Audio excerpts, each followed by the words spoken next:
전종철의 전격 시사. 안녕하세요. 전종철의 전격 시사 진행을 맡은 전종철 기자입니다. 공식 선거운동 마지막 날인 오늘 국민의힘은 서울 청계광장에서, 민주당은 서울 용산역에서 마지막 총력 유세전을 펼칩니다. 앞서 어제 여야는 수도권 격전지를 집중적으로 돌면서 지지를 호소했습니다. 검찰이 억대 뇌물수수와 대북송금 연루 혐의를 받고 있는 이화영 전 경기도 평화부지사에게 징역 15년에 벌금 10억 원을 구형했습니다. 정부는 의대 정원과 관련해 증원 숫자를 바꿀 수 있다는 뜻을 거듭 밝혔습니다. 다만 증원을 1년 유예하자는 제안은 받아들일 수 없다고 선을 그었습니다. 오늘 방송에선 선거를 하루 앞두고 총선 판세와 막판 변수를 깊이 있게 분석하고 여론조사와 출구조사가 얼마나 정확한지도 따져봅니다. 4월 9일 화요일 전종철의 전격시사 출발합니다.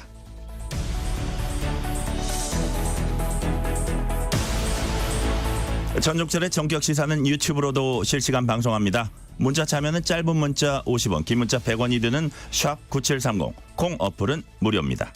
KBS 1라디오 채널에는 정치, 경제, 사회문화 등 다양한 명품 콘텐츠가 있습니다. 구독과 좋아요, 댓글 많이 부탁드립니다.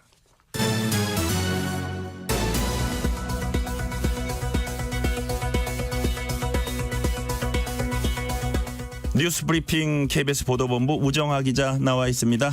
오 기자 어서 오세요. 안녕하세요.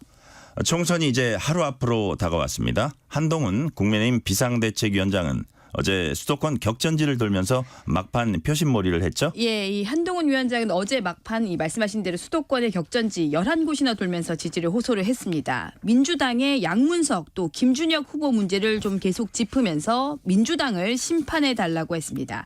한 위원장은 특히 이 한 야권 관계자가 200명이 넘는 사람이 들어갈 의원총회장이 있을지 모르겠다라고 하는 오만한 이야기를 했다고 전하면서 뭐 진짜 그런 일이 벌어지면 이 나라를 뭉개버릴 것이라고 거듭 좀 지지를 호소를 했습니다.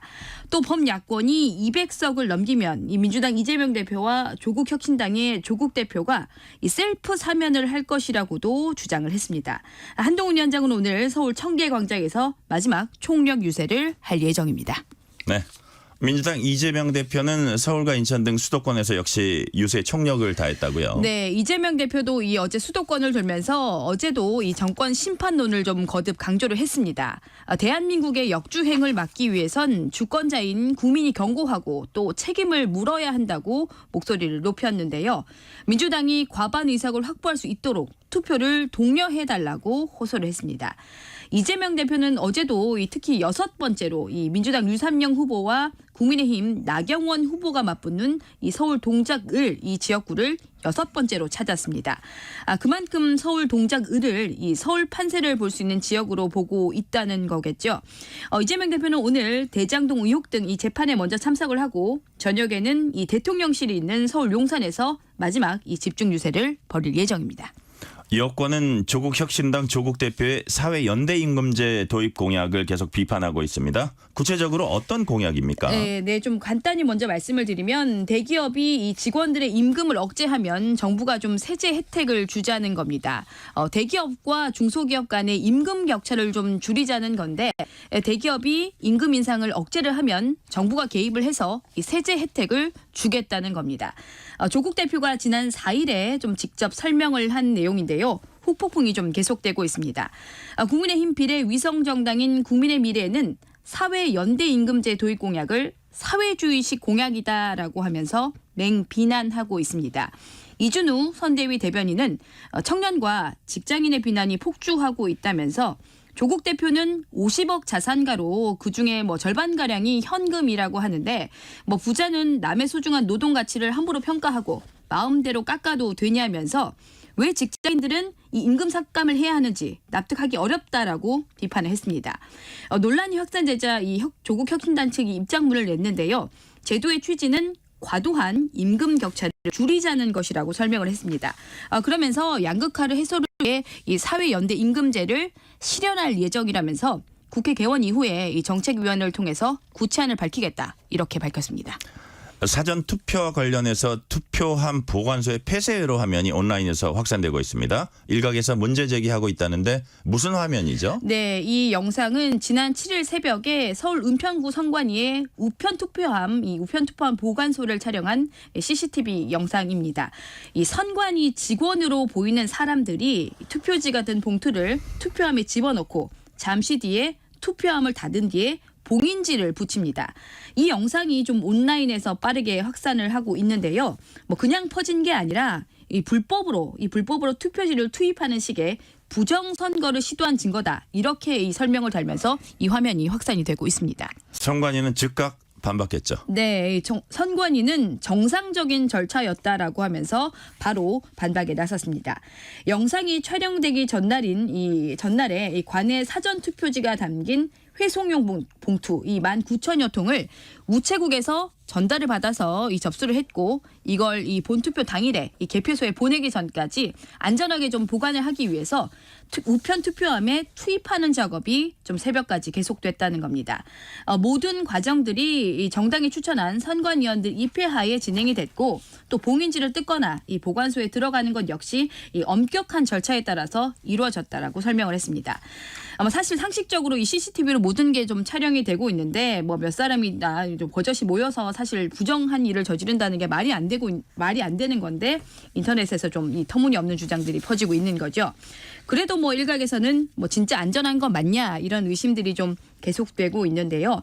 선관위는 무엇보다 이 우편 투표함 보관 상황이 폐쇄로 TV로 좀 실시간으로 공개가 되고 있는 만큼 투명하게 관리되고 있다. 이렇게 좀 강조를 하고 있습니다. 네.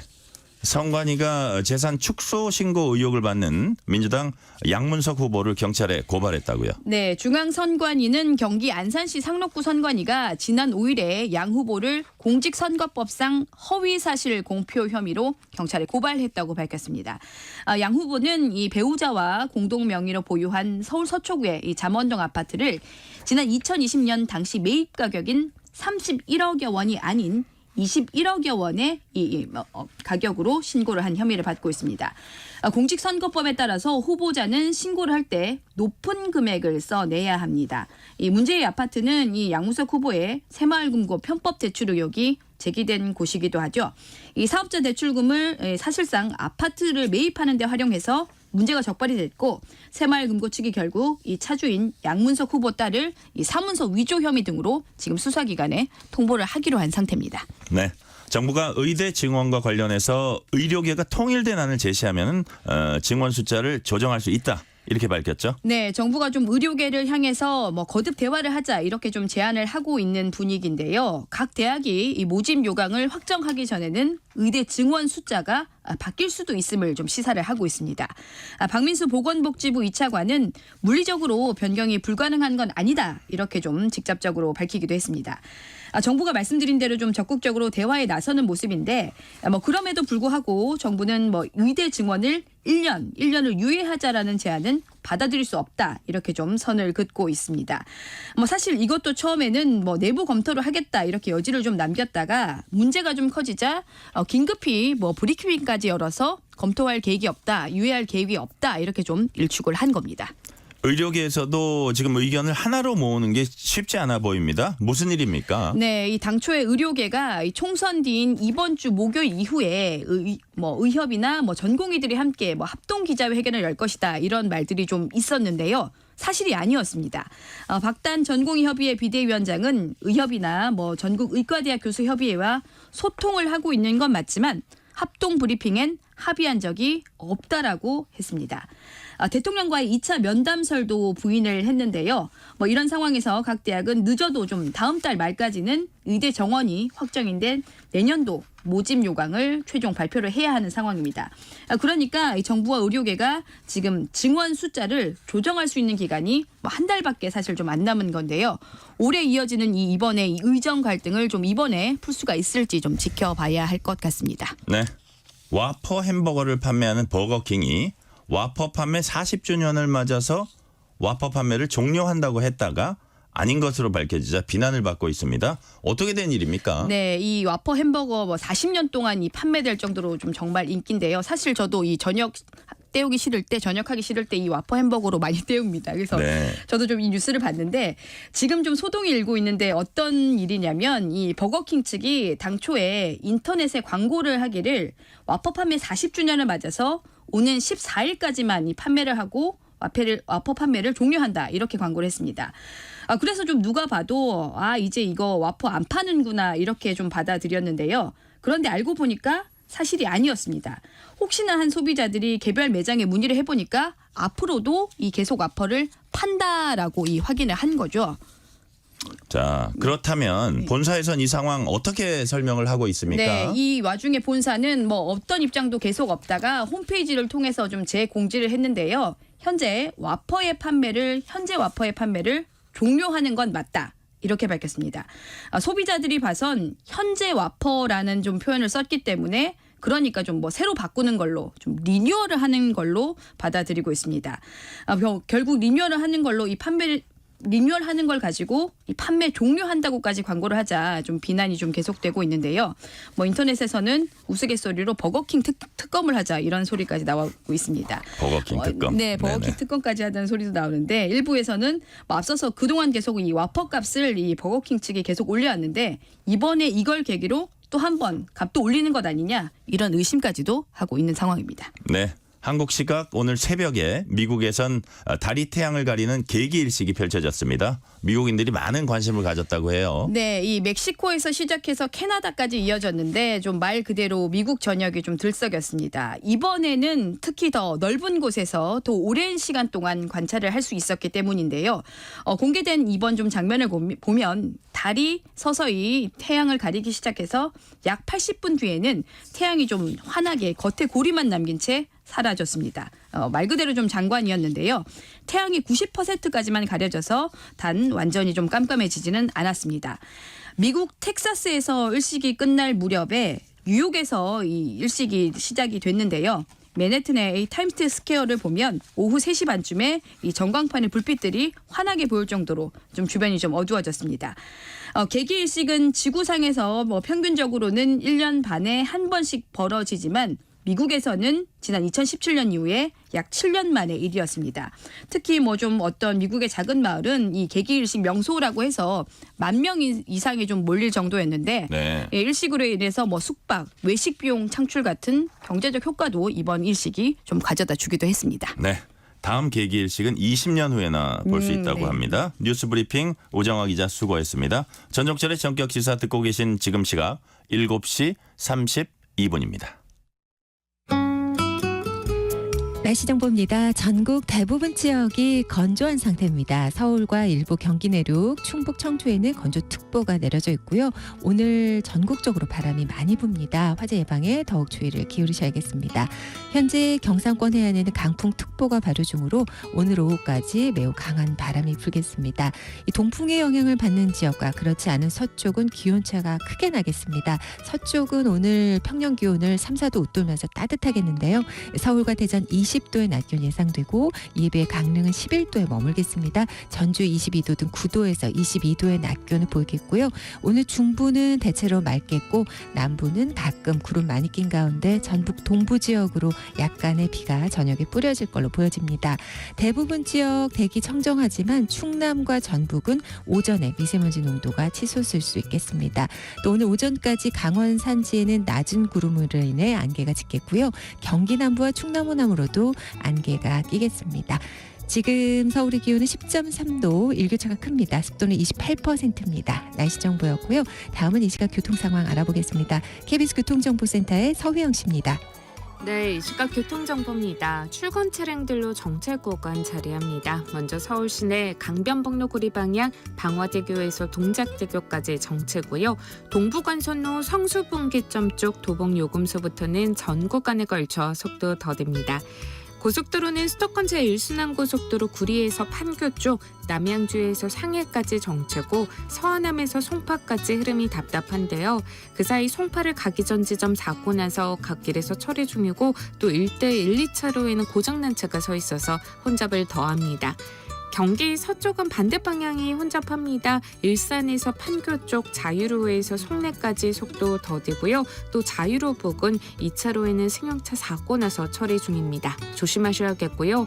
이후 시흥과 조남분기점 일대로 속도 주춤하고 또 하계분기점부터 속도 내려갑니다. 경부고속도로 서울 방향은 수원 일대로 이동량이 많고요. 금토분기점에서 반포까지 길게 정체고 영동고속도로 강릉 방향은 서창분기점과 반월터널 또 용인부터 각각 밀립니다. KBS 교통정보센터였습니다.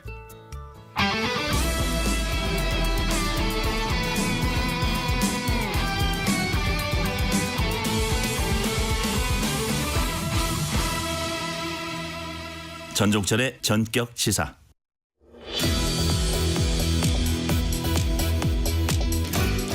(22대) 총선이 하루 앞으로 다가왔습니다. 선거 결과가 발표되기 전에 미리 결과를 예측해 볼 수 있는 방법이 바로 여론조사와 출구조사입니다.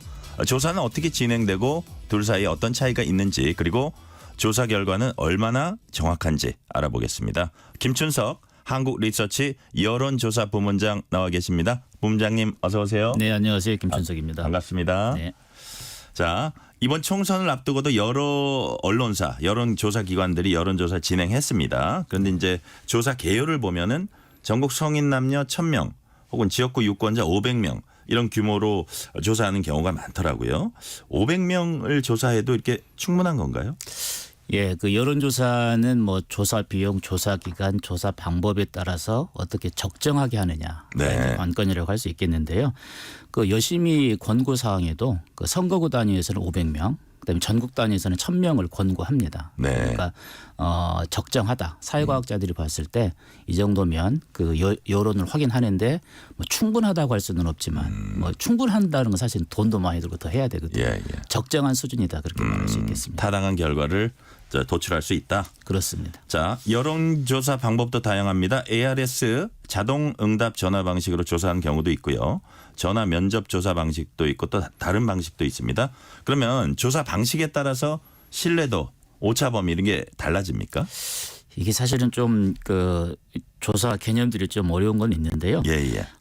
신뢰도, 오차 범위 요건 조사 방법에 따라 차이가 나는 건 아니에요. 그러니까 신뢰도는 예. 뭐 95% 신뢰도도 있고 뭐 99% 신뢰도도 있고 요건 연구자가 연구 목적에 따라 결정을 하는 거고요.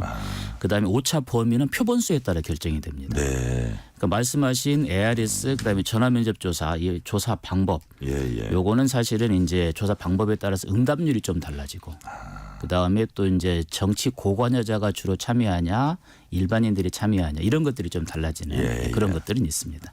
그런 차이가 있군요. 네. 자, 지금 말씀하신 응답률도 이제 변수입니다. 네. 선거 전에 발표되는 여론조사 응답률 보통 뭐 10% 안팎, 네. 뭐 한 자릿수인 경우도 있고요. 그렇습니다.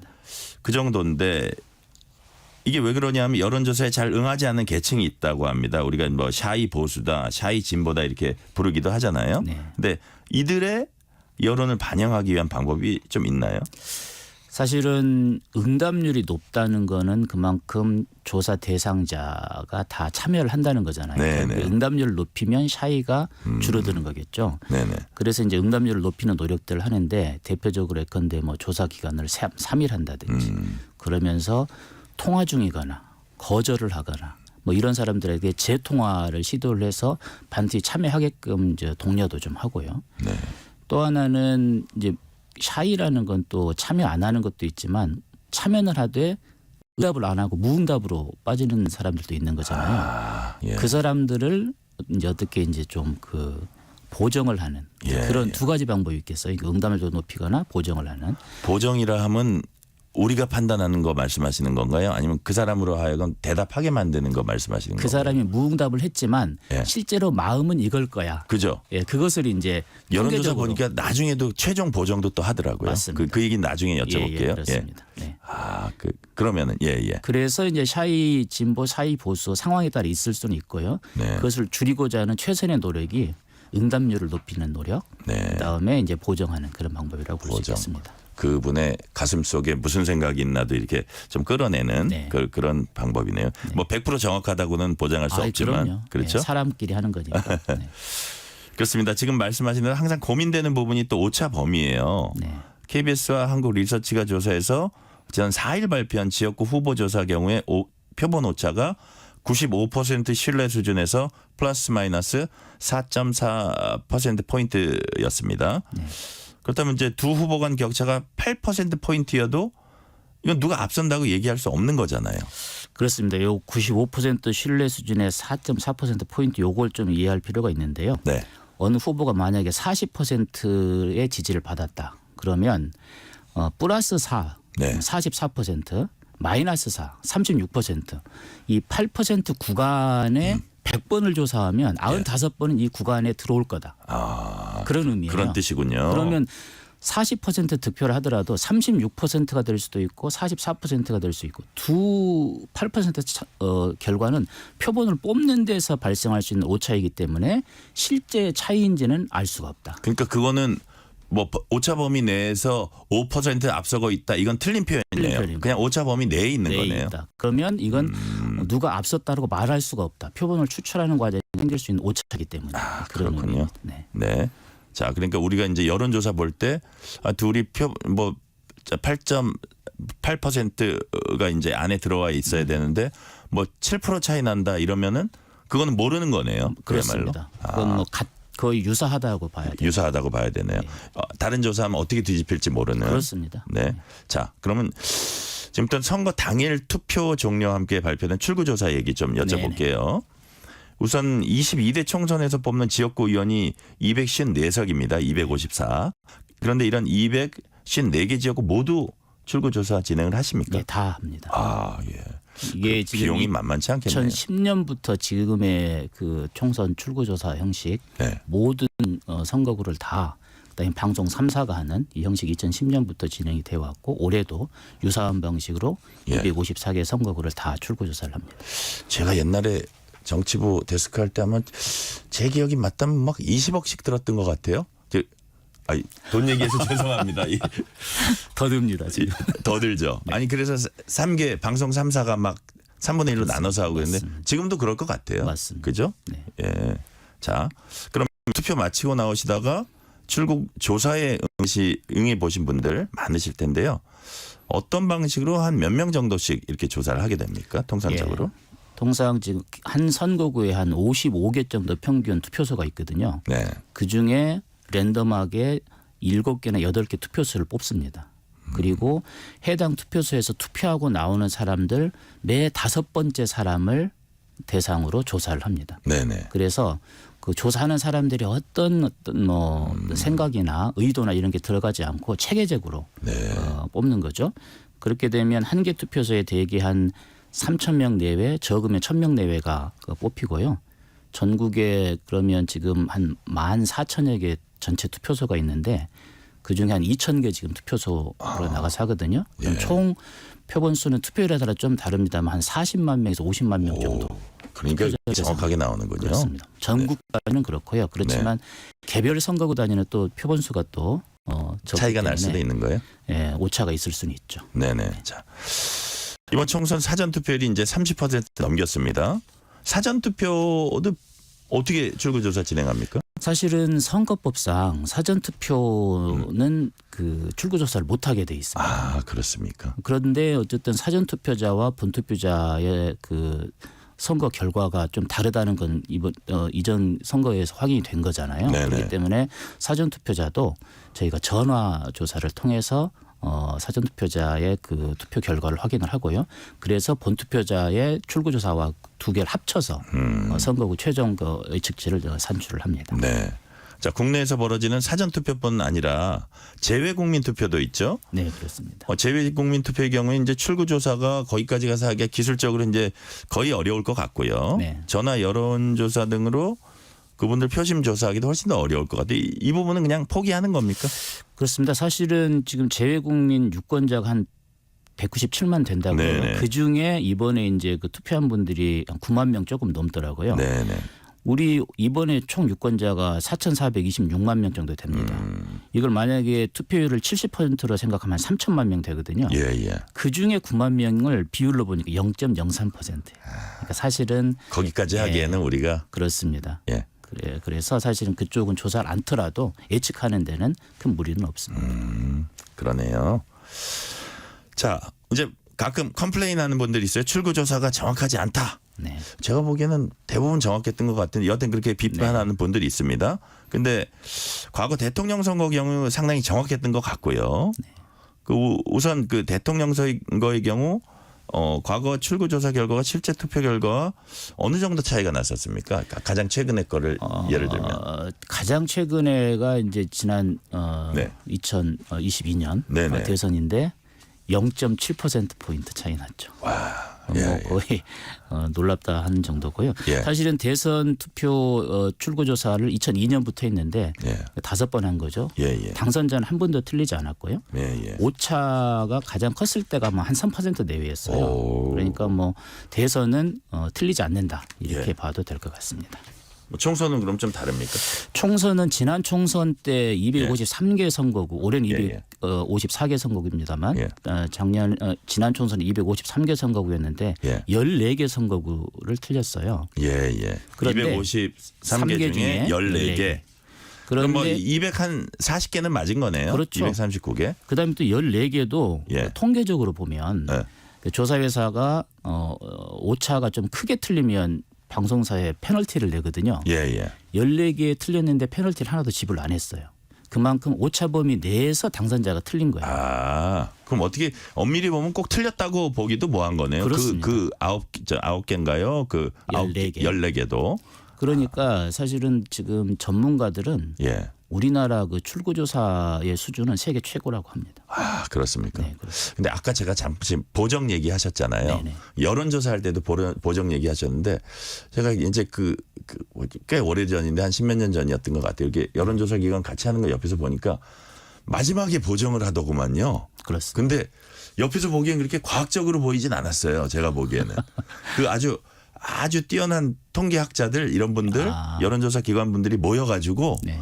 서로 좀 대화를 나누다가 그 수치를 조정하더라고요. 그건 아마 최종적으로 예. 최종 단계. 의석수 예측을 할 때 그럴 거고요. 그렇습니까? 개별 선거구의 득표율을 예측할 때는 그렇지는 않습니다. 그거는 이제 물론 이제 맞습니다. 네네. 그 최종 그거 할 때 그랬던 것 같아요. 그렇습니다. 그러니까 그 절차가 예.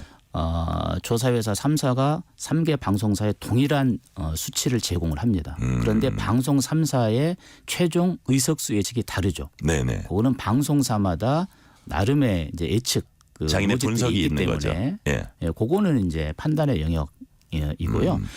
개별 응답자들의 응답 결과 그 자체를 뭔가 수정하거나 그러지는 않습니다. 그 보정이라는 거 말씀드린 건 이제 출구 조사를 해도 한 10%에서 20%가 무응답자가 있거든요. 예. 그 무응답을 이제 실제 치환을 하는 그거는 이제 보정이라보다 실제 치환이기 때문에 그 절차는 과학적으로 하는 거고요. 예. 방송 3사의 최종 의석수 예측. 예. 그래서 이제 각 사가 거기서 이제 독자적인 전문가들하고 분석을 같이 하는 약간 그 판단이 들어가는 거네요. 그렇습니다. 네. 그죠? 자, 그렇다면 이번 총선 출구조사요. 그동안 이제 여러 가지 뭐 시행착오랄까 그래도 상당히 뭐 다른 나라하고 비교해서 우리가 되게 앞서간다고 이제 보여지긴 하는데 그럼에도 불구하고 정확도를 더 높이기 위해서 또 다른 방법이 도입됐지 않을까 싶기도 한데 어떤 뭐 달라진 점이 뭐 있습니까? 사실은 가장 기본적인 원칙들은 크게 달라진 건 없는데 네네. 제일 큰 과제가 역시 사전 투표를 어떻게 반영하느냐입니다. 사전 투표가 지금 이제 거의 전체 투표자 비중이 50%에 이제 근접하게 되는 절반 거고요. 가까이. 그다음에 또 사전 투표자와 본 투표자의 투표 성향이 유사하다면 굳이 고민할 필요 없죠. 본 투표만 예측하면 되는데 사전 투표와 본 투표의 경향성이 다르다는 것이 과거 선거에서 확인이 됐지 않습니까? 그러니까 사전 투표도 예측을 해야 되고 본 투표도 예측을 해서 그걸 합쳐서 해야 되니까 네. 하나의 큰 과제죠. 거기에다가 총선은 또 지역구뿐만 아니라 전국구 비례대표까지도 예측을 해야 되잖아요. 네네. 그런 것들을 종합적으로 해야 되는 어려움이 좀 있습니다. 그러니까 역시 이제 말씀하신 대로 지역구 출구조사에서 후보가 이제 격차가 너무 근소해서 이건 당선자 이제 예측하기 힘든 경우들이 있잖아요. 네. 이런 경우 이제 경합, 초경합 이렇게 박빙 이렇게 분류를 하는데 네. 의석수 전체 예측하고 이럴 때 이런 부분 또 어떻게 처리할까를 또 묶어가지고 네. 이제 카운트를 해야 되는데 그 부분도 되게 고민일 것 같아요. 그 부분은 이제 방송사의 예. 이제 영역이죠. 앵커님 예. 말씀하신 대로 거기에 예. 이제 통계학자, 정치학자, 방송 경험이 있으신 분들이 같이 예. 모여. 이거는 사실은 사회적 어떤 판단이기도 한 건데요. 예. KBS는 디시전 K라는 그 예측 그 프로그램이 있습니다. 네네. 그래서 이제 그 특정 그 투표소별로 어느 지역에 어느 정도 개표가 됐고 남은 지역이 어디고 얼마나 남아 있고 예. 과거 결과가 어떻고 이런 자료들을 종합적으로 봐서 예. 해당 투표소의 이제 그 경합도나 당선 여부들을 예측을 하고 거기에 기반을 해서 전체 의석 수도 예측하는 것으로 알고 있습니다. 네. 아까 얘기했던 거 약간 겹치긴 한데 네. 샤이 진보, 샤이 보수 이렇게 조사의 소극적인 계층 여론조사뿐만 아니라 또 출구조사에서도 그런 분들 있잖아요. 그렇습니다. 그래서 이런 분들 마음을 이렇게 읽어가지고 반영을 시킨다 그랬는데 구체적으로 잘 이해가 안 돼요. 어떻게 그거를 마음을 끌어낼 수 있는지. 뭐 저희가 그 독심술이 있는 건 아니고요. 예. 그러니까 말씀드린 대로 출구조사에서도 무응답이 누구 투표를 했어, 누구에게 찍었어 예. 이 응답을 안 하는 비율이 한 10%에서 20%거든요. 예. 그러면 저희는 이제 그렇게 가정을 합니다. 같은 성별 같은 연령대는 유사하게 투표할 거다. 그래서 그렇게 이제 그 다 치환을 하는 거죠. 그런 거군요. 네. 자, 그러면 개표 과정이 빨라지면서 예전에 비해 이제 당선자가 발표되는 시간이 빨라졌습니다. 네.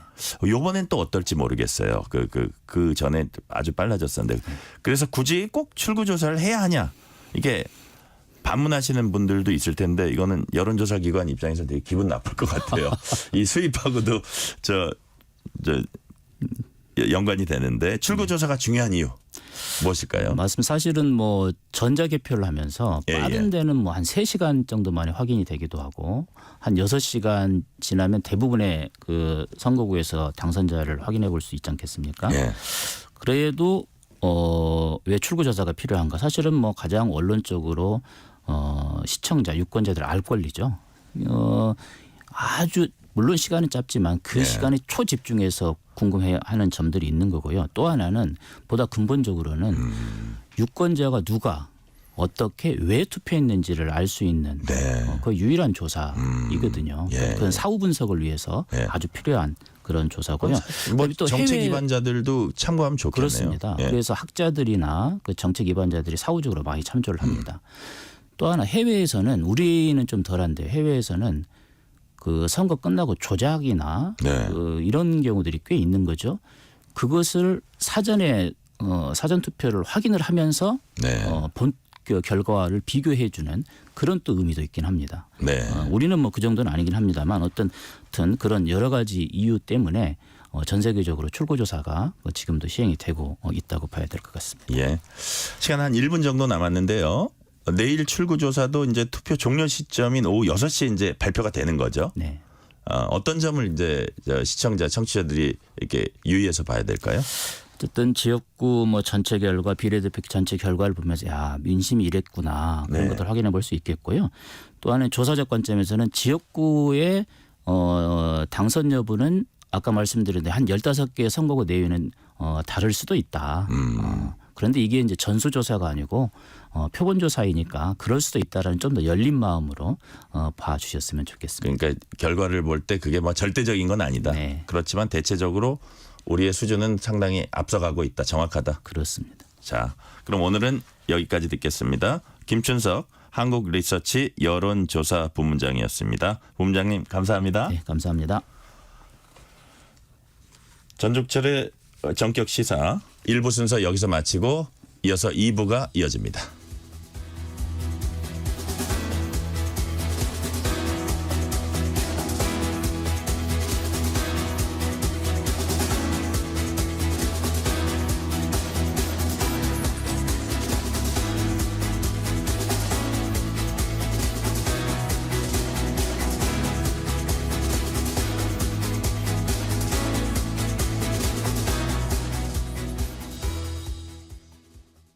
투표는 두 번째 칸, 국민의 미래. 방탄용이란 지적이 많았죠. 2심에서도 징역 2년을 선고받았습니다. 온갖 거짓말과 범법 행위 장본인들이 심판을 외칠 자격이 있습니까? 사적 이익과 사적 복수만이 목표인 그들에게 민생은 없습니다. 4월 10일은 범죄 세력을 심판하는 날. 국민의 미래는 국민만 보고 일하겠습니다. 투표는 두 번째 칸 국민의 미래. 4월 10일 국민이 이길 수 있도록 포기하지 말고 끝까지 투표장에 나와 주십시오. 국민의 하나된 힘이 간절하고 절실합니다. 법을 무시하고 위선의 가면을 쓴 사람들에게 국민의 위대한 힘을 보여줍시다. 한동훈 국민의힘 비대위원장입니다. 위대한 대한민국 국민 여러분, 딱 한 번만 더 저희를 믿어주십시오. 4월 10일은 투표일. 투표는 두 번째 칸 국민의 미래. 의료개혁은 국민 누구나 제때 제대로 치료받도록 하려는 것입니다. 지난 27년간 우리나라는 의대 정원을 단 한 명도 늘리지 못했고 오히려 351명을 줄였습니다. 그 결과 내외과, 산부인과, 소아과 등 필수 의료 분야가 무너지고 있습니다. 응급실을 헤매다 사망한 환자도 늘고 있습니다. 국민의 생명은 무엇과도 바꿀 수 없는 소중한 가치입니다.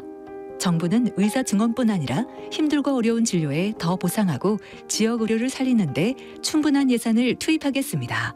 국민 여러분, 의료개혁에 힘을 모아주십시오. 정부도 힘껏 달려가겠습니다. 보건복지부. KBS 라디오 기후위기 대응 캠페인 지구를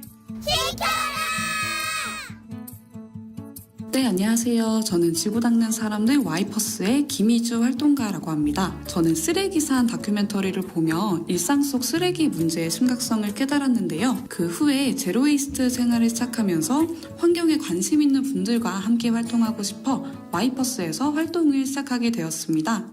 작년에 실시했던 국내 최초 다회용컵 급수대 같은 경우도 마라톤을 실제로 하시는 분이었는데 마라톤을 하시다가 그런 일회용컵 쓰레기 문제를 그런 심각성을 발견을 하시고 저희 와이퍼스에 제안을 해주셨어요. 함께 이런 일회용컵 쓰레기를 줄였으면 좋겠다 하고 제안을 해주셔서 그렇게 해서 이 일회용컵을 없애는 다회용컵 급수대 활동이 탄생하게 되었습니다. 그래서 저희 활동 같은 경우에도 박원분들께서 일상 속 쓰레기 문제를 발견을 해주시면 그걸로 저희가 함께 해결해 나갈 수 있는 그런 캠페인으로 발전시켜 나가고 있는 형태입니다. 나 하나 바뀐다고 뭐가 달라질지 또 내 실천이 변화를 만들 수 있을지 회의감이 들곤 하는데요. 저희는 한 명의 완벽한 실천보다 노력하는 여럿의 힘을 믿습니다.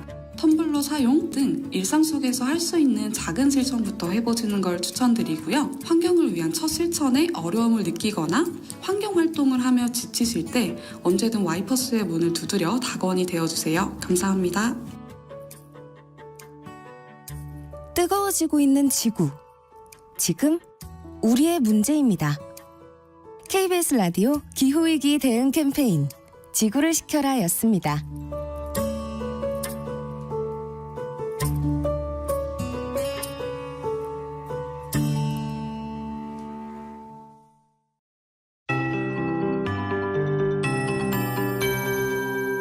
KBS 58분 날씨.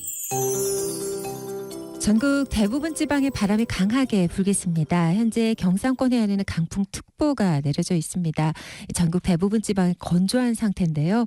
현재 서울과 일부 경기도 또 충북 청주에는 건조특보까지 발효 중입니다. 이런 가운데 바람이 강하게 불기 때문에 작은 불씨라도 번지기 쉽습니다. 산불 등 화재 예방에 신경 쓰셔야겠습니다.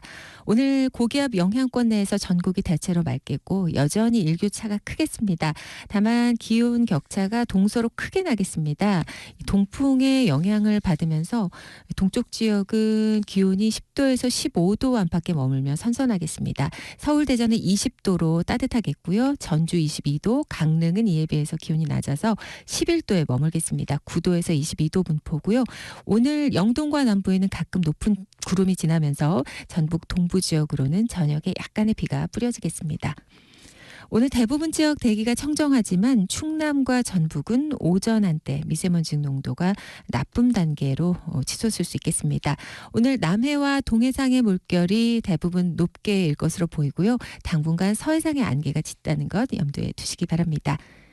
지금 서울의 기온은 10.7도입니다. 강혜종입니다.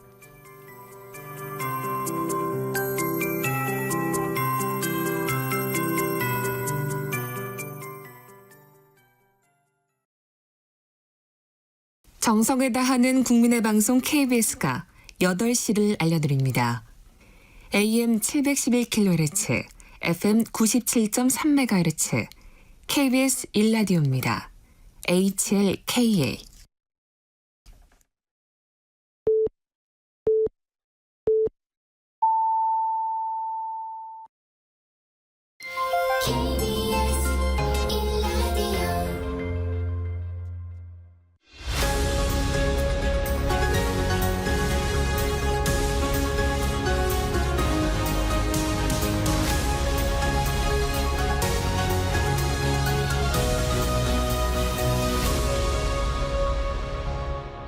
전종철의 전격 시사.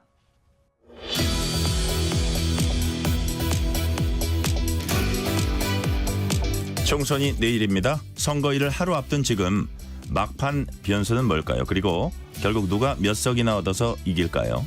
윤태곤 의제와 전략그룹 더모아 정치 분석실장과 총선 전망 해보겠습니다. 실장님 어서 오세요. 안녕하십니까.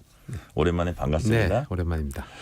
그 사전 투표 하셨어요? 저는 안 했습니다. 저는 뭐 사전 투표 할 때도 있고 본 투표 할 때도 있는데 그냥 이번엔 본 투표 집 앞에 달려고요. 그때 일정에 따라서. 네. 자, 사전 투표율 어쨌든 역대 최고치 기록했는데 전체 투표율 어떻게 예상하세요? 70% 넘을 거다 아니다? 저는 70은 쉽지 않을 것 같아요. 왜냐하면은 사전 투표율이 이번 31.3%였는데 2014년 지방선거부터 사전 투표가 실시됐습니다. 두 가지 경향성이 보이는데요. 사전 투표율 자체가 올라가는 건. 근데 이게 지난 대선 때는 36%였거든요. 그럼 총선 기준으로 계속 올라가고 대선 기준으로 올라간다는 거죠. 그게 하나가 있고 두 번째는 사전 투표의 비중 자체가 올라간다는 점입니다. 지난번까지 이제 한 40%를 조금 넘겼는데 이번에도 만약에 사전 투표 비중이 한 45% 이상이 된다면은 전체 투표율이 한 70% 되기는 어려울 것 같고요. 한 뭐 65% 정도라도 총선 기준으로 하면은 상당히 괜찮은 편이죠. 적은 건 아니네요. 네. 자, 국민의힘은 야권 200석 의회 독재 막아달라. 네. 아까 이제 광고 나오는데 정치 광고 나오는데 뭔가 한동훈 위원장이 요번 한 번만 꼭 밀어달라 이런 얘기를 하더라고요. 네. 민주당은 대통령의 회초리 들어달라 이렇게 호소하고 있습니다. 거야 심판론과 정권 심판론 이렇게 서로 내세우고 있는데 민심이 어떤 심판을 내릴까요? 아직 기본적으로 뚜껑을 열어봐야 안다는 전제하에 양당의 이런 지금 캐치프레이즈나 이야기하는 거를 봐서 밀어보면은 야당이 좀 우세하죠. 그러니까 지난 한 1년 동안 대통령 지지율하고 부정평가 비율이 큰 차이가 없었습니다. 큰 차이가 없다는 말은 지지율은 한 35에서 40% 선 왔다 갔다 하고 부정평가 비율은 55에서 60% 넘는 선까지 왔다 갔다 했는데 그 갭이 크지 않습니까? 지금 윤석열 대통령 임기 40%를 막 넘어가려고 하는 시점에서 벌어지는 총선이니까 기본적으로 대통령에 대한 평가가 될 수밖에 없고요. 그게 여당의 불리한 점인데 근데 이제 방금 이야기하신 대로 여권이 주장하는 대로 우리가 잘못한 게 있지만은 송구스럽고 반성하는데 야당? 지금 이 야당에 이렇게 많이 밀어주는 게 맞느냐? 뭐 그 부분도 꽤 먹히는 것 같아요. 거기에 대한 약간 망설임. 그러니까 견제론과 역견제론이 이제 충돌을 하는 거죠. 그러니까 지금 오늘 하루 남은 거지 않습니까? 오늘 하루 동안은 뭐 이게 새롭게 중도층에 대한 거라기보다는 이렇게 망설이는 분들에 대한 요 부분들은 중도층이라고 하기는 조금 어렵거든요. 여기에 대해 가지고 양당이 끝까지 이렇게 한번 마음을 사려고 하는 것 같습니다. 네. 뭐 실제로 뭐 개헌선 확보, 개헌선 저지한데 개헌선 확보가 현실화되는 게 불가능하다고 보세요? 가능하다고 보세요? 저는 그건 쉽지는 않을 것 같다. 그러니까 이번 선거의 특징이 특히 조국 혁신당이 등장하면서 야권이 이렇게 강성 경쟁을 벌이고 있는 게 있거든요. 근데 이게 뭐 탄핵, 종식 이런 이야기를 하면 역풍이 많이 불었는데 통상적으로 별로 역풍도 안 분단 말이죠. 그게 이제 지금 대통령 지지율이 낮기 때문에 그러한 건데 근데 선거 날이 다가오면서 아니 실제로 200석 이렇게 되면 이게 어떻게 되는 거지? 만약에 여권의 마음에 조금 기울어져 있다가 실망한 분들한테는 그게 좀 될 수 있는 거고 야권의 지지층 입장에서는 그래 200석 해보자 이제 그렇게 가는 거겠죠. 근데 그 총선 승리의 기준이 과연 뭔지 근데 최근에 이제 나오는 얘기를 보면 야당은 단독 과반 이게 네네. 이제 목표인 것 같아요. 실제로. 그렇죠. 민주당이 이제 저번에 이제 더불어시민당 이렇게 해가지고 한 180여석을 얻었는데 지금 목표를 151석으로 말하자면 낮춘 거 예. 아니겠습니까? 근데 내심은 1, 20석 더 있는 것 같아요. 그렇죠. 낮춰놓은 상황인데 근데 이걸 보셔야 돼요. 지난번에도 180여석인데 지난번에 정의당도 6석이었거든요. 네네. 그렇게 하면은 범진보 진영이 한 190석 정도 갔던 거예요. 그럼 이번에도 야권에서는 그 정도를 기대를 하는 것 같고 조국 혁신당이 있으니까 예. 그러니까 지난번보다 어떻게 되느냐. 그러니까 이번 선거를 보면요. 공수의 두 가지 성격이 엇갈리는데 기본적으로 야당은 공격이고 여당은 방어지 않습니까? 네네. 근데 의석수라든지 지역별 뭐 선거구 기준으로 볼 때는 야당이 방어고 여당이 공격인 면이 있는 거죠. 그렇죠. 네. 자, 그렇다면 지금 뭐 그러니까 내심 지금 뭐 최근에 자기네가 좀 상승세를 보이고 있다. 네. 여당이 이렇게 얘기하는 거는 그건- 혹시 완전히 그냥 포기하는 사람 좀 붙잡는 의미도 있는 것 같아요. 그러니까 이제 싸움이라는 게 예. 무너지면 확 무너지는 거니까 뭐 개헌선을 막아주십시오라는 건 이제 산수지 않습니까? 산수. 야권이 200이면 300 빼기 200 한 100이니까 예. 잘못하다가는 이 두 자리로 가겠다 이런 것인데 제가 어디에서 뭐 그런 이야기를 해봤어요. 농담 삼아서 여당이 이제 지난번에 103석이었는데 월드컵을 기준으로 하면요. 이제 우리나라가 월드컵 본선은 좀 기본적으로 진출하는 나라지 않습니까? 네네. 그러니까 한 이제 100여석 110석이면 이제 월드컵 본선 진출 정도가 될 것 같고 여권 예, 입장에서 한 120석까지 가면 16강 최근에 보면 한 두 번에 한 번은 16강 가더라고요. 예. 한 130 이렇게 가면 8강 여당 기준에서는 뭐 그 정도가 아닐까 싶습니다. 뭐 130석 이상 가면 좋겠지만 뭐 권성동 의원은 이런 용어를 썼어요. 다들 막 개헌 저지해야 된다, 개헌선 저지해야 된다 하는데 자기는 저기 과반을 이렇게 뭐 바란다 뭐 이런 식으로 얘기를 했는데 여러 그러니까 가지인데 이런 면이 있는 게요. 우리가 소선거구제지 않습니까? 예. 한 표라도 이기면 이기는 거고 예. 나머지는 다 4표가 되지 않습니까? 예. 지난번에 수도권에서 야당이 거의 압승을 했죠. 서울에서 국민의힘의 전신 통합당 7개, 뭐 예. 경기도에서도 60개 중에 7개 이런 수준이니까. 근데 그 당시에 득표율 차이로 치면은 한 7, 8% 차이였거든요. 예. 그러니까 말하자면 5대 4예요. 쉽게 말해서. 하지만 의석은 뭐 9대 1 이렇게 벌어지니까 양당 다 어떤 깔딱고개를 넘어서느냐. 그러니까 골고루 2, 3% 치면은 아무 소용이 없고 뭐 한 군데는 1%를 이기고 한 군데는 5%를 치면은 의석은 1대1 되는 거 아니겠습니까? 그러니까 끝까지 봐야 되는 거죠. 그러니까요. 더군다나 양당에서 얘기하는 거 보면 박빙 지역이 한 50여 곳에서 최근 며칠 사이에 60여 곳이다. 네. 이게 이제 양쪽 일치를 하더라고요. 이렇게 보실게요. 박빙이 많다라고 하는데 도대체 어디가 박빙이냐. 근데 한 2, 3주 전에 여당이 최악이고 야당이 최고조에 달할 때 그때 박빙을 보면은 낙동강 벨트, 뭐 강남권, 송파도 박빙이다. 예. 그런 식이었는데 이제 지금 이제 여야 이렇게 이야기하는 거 보면은 한강 쪽도 조금 박빙이다. 그러니까 한 2, 3주 사이에 야당의 기세는 천장을 쳤고 이제 국민의힘의 기세는 바닥을 친 건 맞는데 근데 그게 이제 아직까지 붙었다고 보기는 제가 볼 때는 좀 어렵고요. 근데 어느 정도까지 좁혀졌는지 정도가 관건일 것 같습니다. 양쪽 분위기 보면 지금 말씀 나와셨으니까 그런데 우리가 이제 박빙 지역 늘어난다 그런 얘기를 하고 있잖아요. 서울에선 좀 분위기가 좋아졌다는 게 여당 쪽에서 나오고. 그렇죠.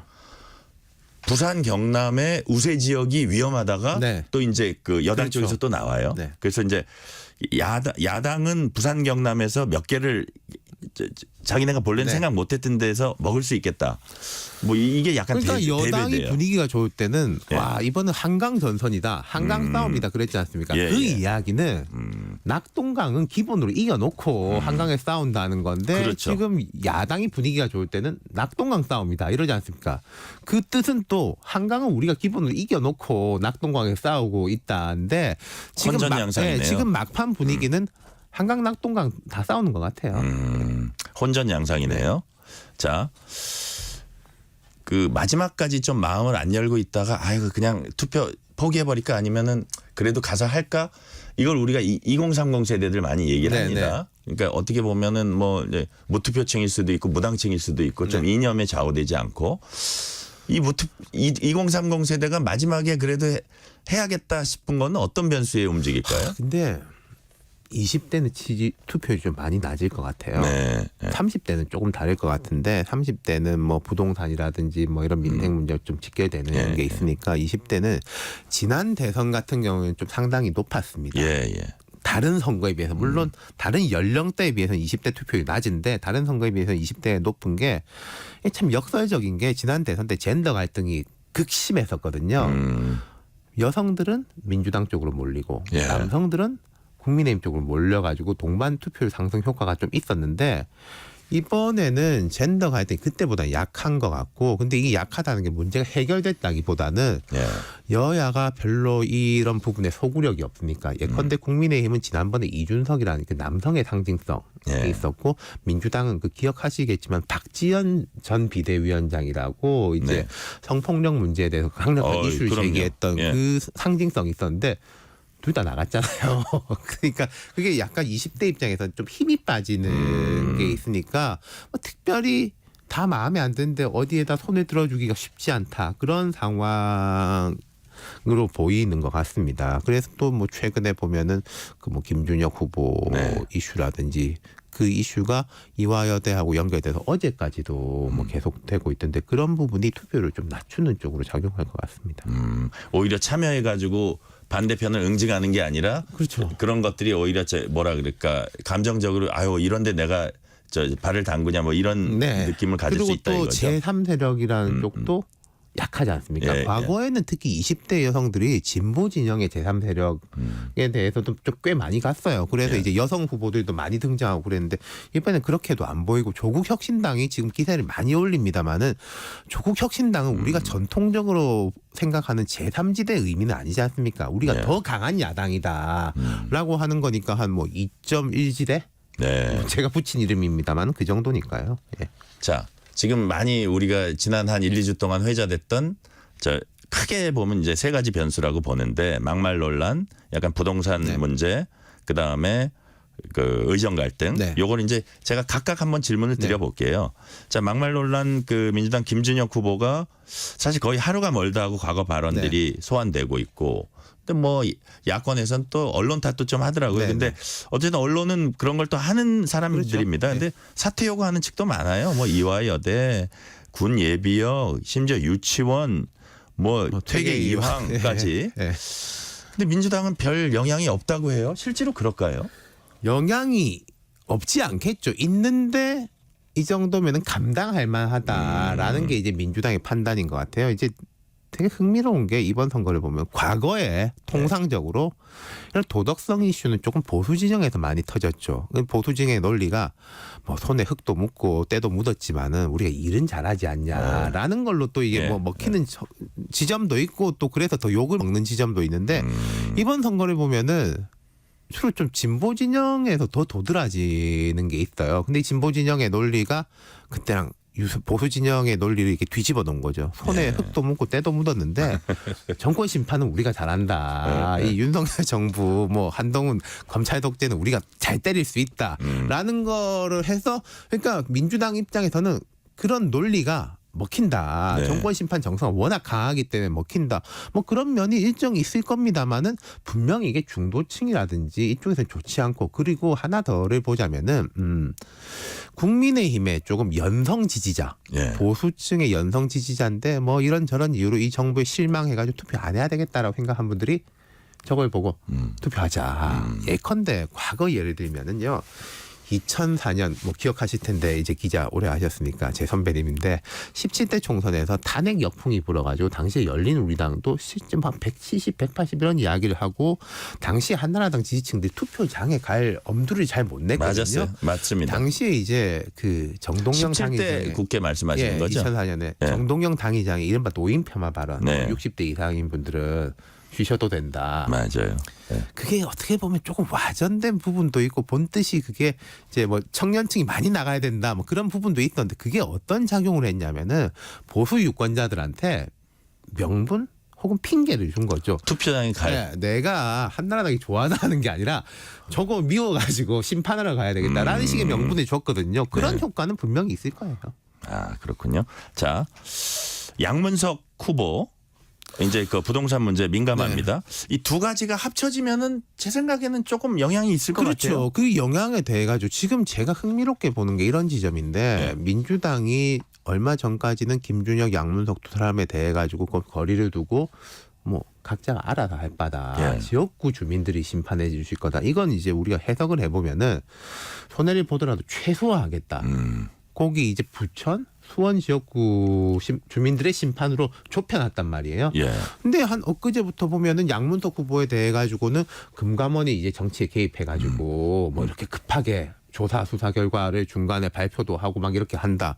또 김준혁 후보에 대해 가지고는 김한란 친일에 대해서도 우리가 봐야 된다라고 하면서 오히려 조금 맞불을 놓는 식의 이런 흐름이 나타나고 있는데 저는 잘 모르겠습니다. 이게 어떤 효과를 가져올지. 그러니까 계속 만약에 저 같으면은 얼마 전처럼 했던 것처럼 거리두기를 하는 게 득표 전략상에 조금 유리하지 않을까 싶은데 뭐 맞불 놓고 어제 이재명 대표도 김준혁 후보 부분에 대한 뭐 이화여대 일부 졸업생인가요? 뭐 그분들이 이제 말하자면은 옹호 집회를 한 것을 페이스북에 올렸다가 한 1시간 만인가 삭제를 했어요. 뭐 실무진의 맞습니다. 실수라고 이야기했는데 근데 그게 상징적으로 보이는 게 뭐가 문제냐?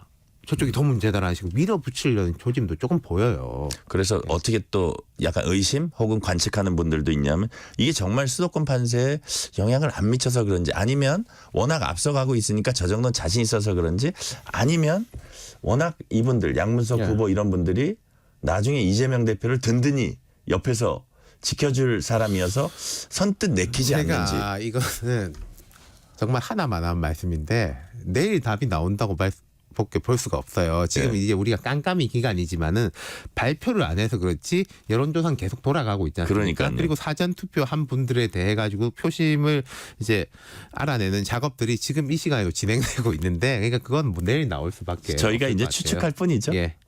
자, 요 두 가지는 이제 야당이 좀 불리한 요소였고요. 자, 의정 갈등. 처음에 이제 의사 증원 문제 이거는 여당이 뭐 선거 때문에 정부가 하겠다고는 안 한다고 치더라도 여당은 이걸 상당히 호재로 생각했을 거예요. 지금 이제 그렇지는 않습니다. 오히려 이제 부담이 되는데 이게 표심에 어떤 정도 영향을 미칠까요? 좋지는 않죠. 기본적으로 이게 지금 뭐 많은 갈등도 있고 실제로 현장에서의 어려움들이 있지 않습니까? 지금 여론조사를 해보면 막 엇갈립니다마는 의사, 대통령 다 비판하는 여론들이 점점 올라오고 있단 말이에요. 근데 제가 이런 말씀드려서 죄송합니다마는 의사나 의협 회장분들은 욕을 먹으면 물론 마음이 안 좋고 하겠습니다마는 앞으로 크게 뭐 이분들 선거를 하는 분들도 아니고 의사가 미워서 병원에 안 가는 것도 아니지 않습니까? 하지만 대통령과 여당은 선거를 치러야 되는 쪽인 거잖아요. 그러니까 같이 욕먹으면 손해를 보는 건 대통령하고 여당인 거죠. 그러니까 이제 당에서는 계속적으로 요구를 했던 게 이 2000이라는 숫자를 좀 깨달라. 라고 해서 이제 대통령 그 담화문부터 이어진 게 제가 담화문 봤을 때는 저도 이렇게 글을 읽고 사람들 말하는 걸 해석하는 게 제 직업 중에 큰 부분인데 이게 이 2000을 지킨다는 말인가 안 지킨다는 말인가 줄인다는 말인가 지키는 것 같은데 싶었는데 그날 저녁에 뭐 이렇게 정책실장 이렇게 나와가지고 이게 아니다 2000에 대해 가지고는 우리가 유연하게 둔다는 거다 뭐 이렇게 가고 있으니까 최악은 피한 것 같습니다만은 뭐 아직까지도 이게 해결된 문제는 아닌데 선거는 결국은 평가지 않습니까? 점수를 매기는 건데 점수를 매기는 건 세 가지가 있어요. 첫 번째는 절대평가가 있는 거죠. 잘하냐 못하냐. 그 한 사람만 두고 한번 점수를 매겨보는 거고 두 번째는 상대평가가 있죠. 상대방에 비해서 잘하냐 못하냐. 사실 선거에서 제일 중요한 겁니다. 세 번째는 시계열적 평가가 있는데 나아지냐 나빠지냐. 그러니까 50점 받다가 60점 받는 게요. 80점 받다가 70점 받는 것보다는 나아요. 사실은 선거에서.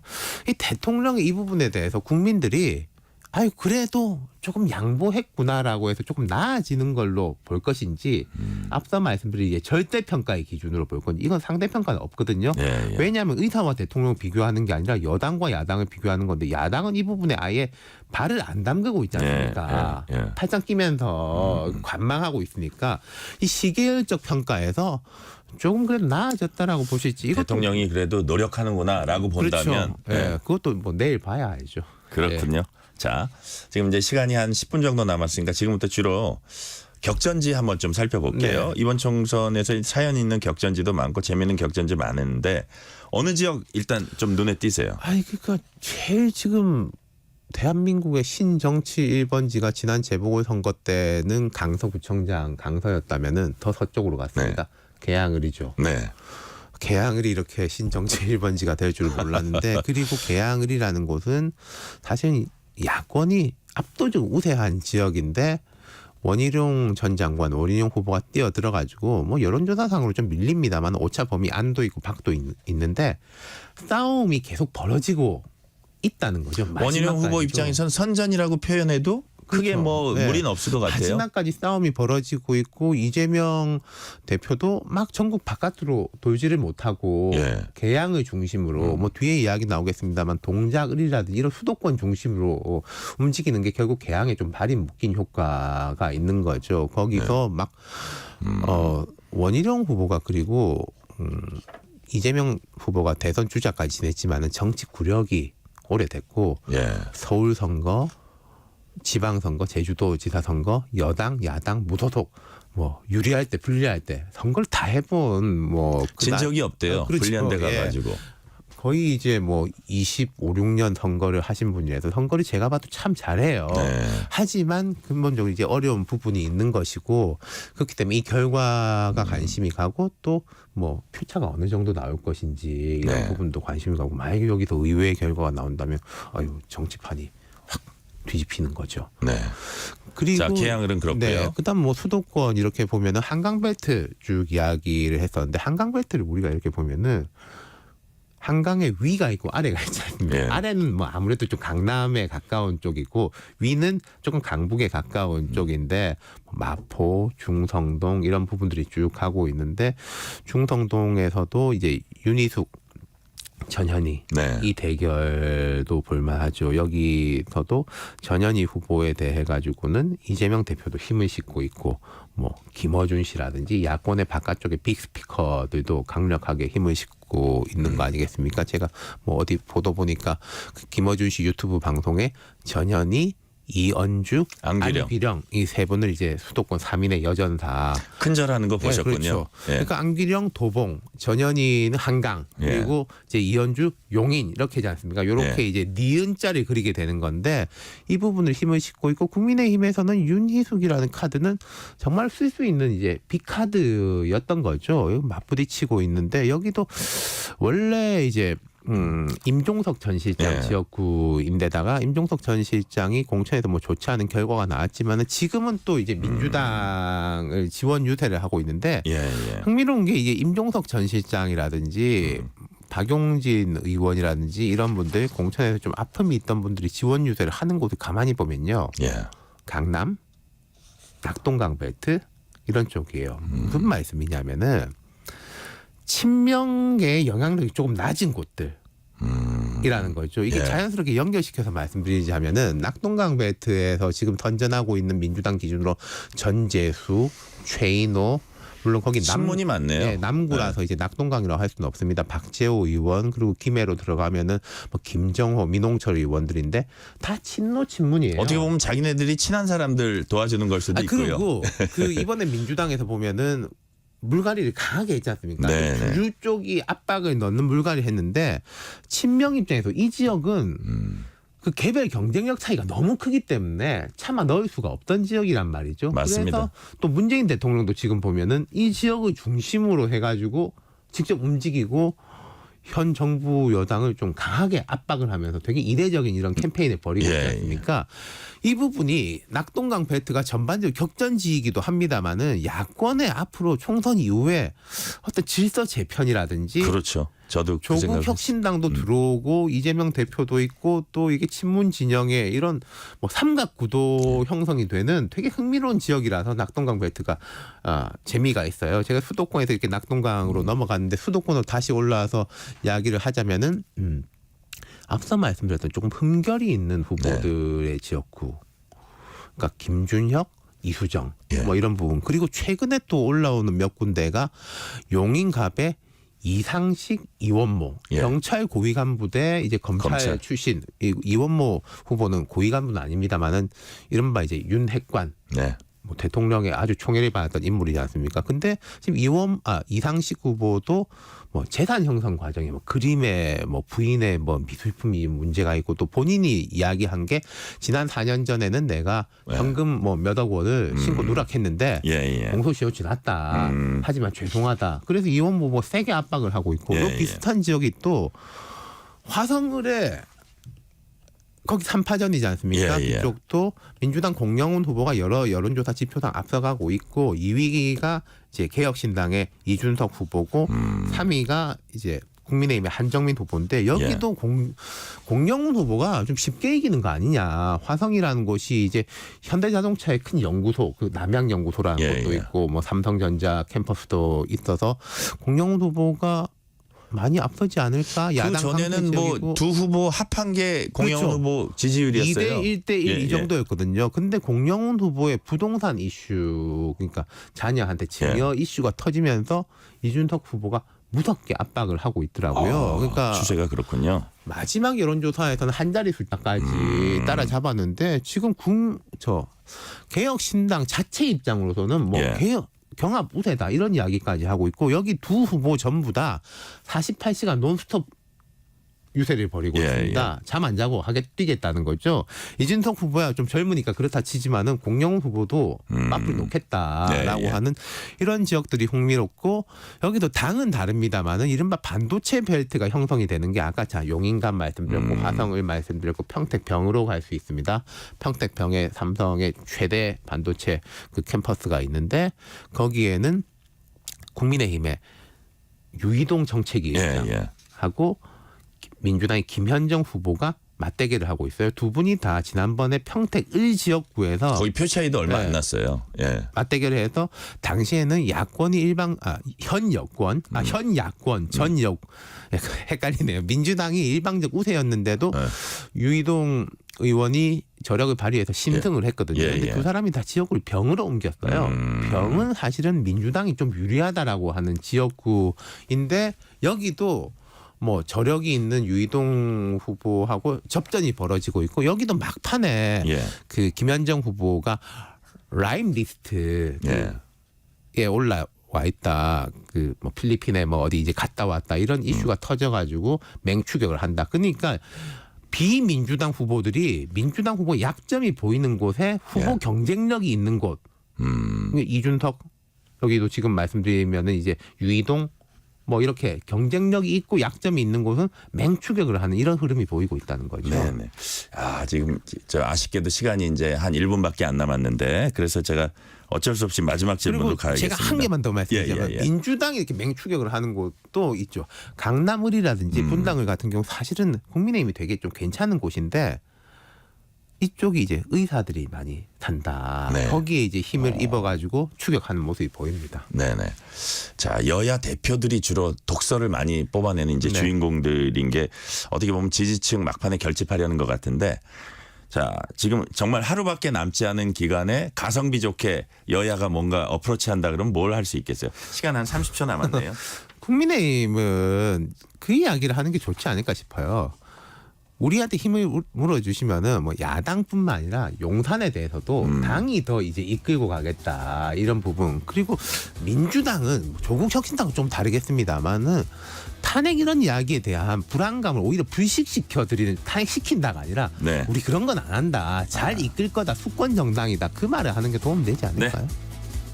윤태곤 더모아 정책분석 실장이었습니다. 감사합니다. 잠시 후 8시 반부터 일부 지역국에서는 해당 지역 방송을 보내드립니다. 워렌 버핏은 가치 투자, 필립 피셔는 성장주 투자, 피터 린치는 장기 투자, 그리고 성기영은 경제쇼. 방법은 달라도 목표는 하나. 여러분을 성공의 길로 안내합니다. 평일 오후 4시 5분 성기영의 경제쇼. 주말 오후 5시 5분 정보를 업그레이드한 성기영의 경제쇼 플러스. 일주일 내내 함께 하십시오. 편지 왔습니다. 퇴근길 지친 당신에게 힘이 되는 뉴스를 전해드립니다. 매일 저녁 당신과 함께 읽는 세상 이야기. KBS 1라디오 뉴스레터 K. 지금 시각은 8시 30분입니다. KBS.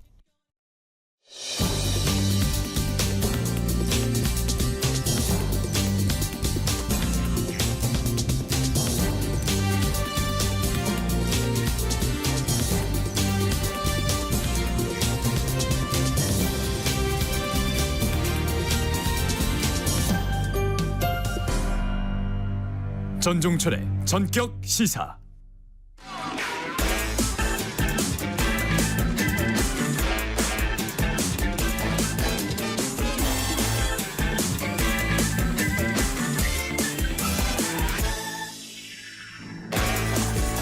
빅테크 기업의 개인정보 수집 제한 법안 관련해서 한국경제신문 최형창 기자와 얘기 나눠봅니다. 최 기자 어서 오세요. 네, 안녕하세요. 미국 의회가 구글, 메타 같은 빅테크 기업들의 무분별한 개인정보 수집 행위를 막는 법안을 추진하기로 했습니다. 먼저 법안 추진 경위부터 좀 설명을 해주세요. 네네. 지금 이제 미국 상원과 하원이 현지 시각 7일이죠. 애플과 구글, 메타 뭐 이런 이제 우리가 이제 빅테크 기업이라고 하는데요. 이 빅테크 기업들의 이 개인정보 수집을 제한하는 법안을 이제 초당적으로 제안하기로 한 겁니다.